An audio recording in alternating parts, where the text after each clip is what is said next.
Small Town Audit 48 is a small YouTube channel owned by Tony Medina of Mountain Air, New Mexico. A few years ago, Tony reached out to me with some videos of his local police department abusing the citizens of Mountain Air. Over the next year to a year and a half, Tony, his family, and other members of the community worked to expose the corruption of the police department until every single officer and the chief finally resigned. Chief Juan Reyes was exposed for having a violent past and an extremely sketchy history in which he's alleged to have used at least 22 different aliases. Donna Diner, a resident of the area, was unknowingly caught on body cam telling the chief that if he did resign, that those who exposed him would be murdered. You are the best thing that has happened to this town in a long friggin' time. I'd like to take Ernie and deck him one.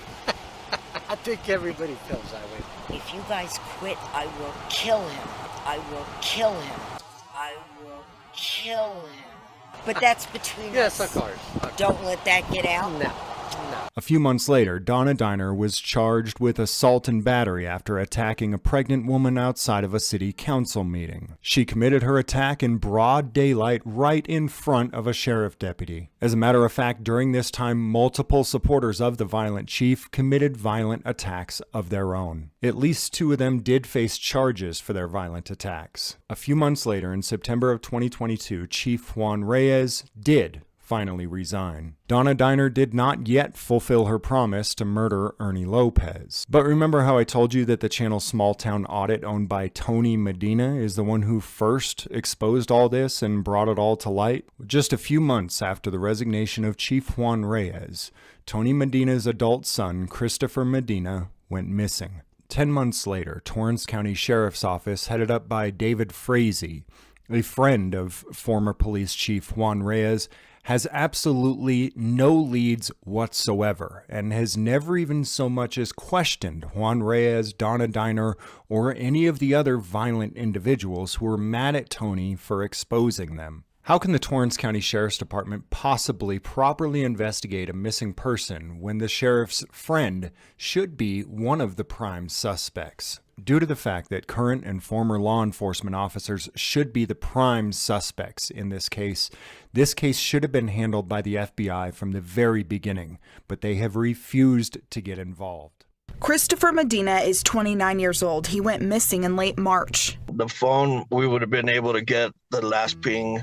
And the investigators, they tried that, and the last ping was there in Mountain Air. He says Christopher was last seen walking in an area near Main Street and the railroad tracks. That last ping was the morning of March 28th, almost 9 months ago. Medina says they haven't heard or seen him since. Honestly, we pray. I leave it in God's hands. I just wait for that tip. Hope one day he comes knocking at the door. Medina says he may be struggling with addiction. He's hoping he might even be here in Albuquerque, maybe on the streets. He says he has a large scar on his left arm from his wrist to his elbow. He's 5'6", $130, with brown eyes. He has a cracked front tooth and tattoos on his chest, shoulder, and right arm. He's begging anyone with information to come forward. This is the hardest thing a family could do. The hardest thing a family could do is go through something like this. He's my boy no matter what. The older you get, you still look at him as a baby boy.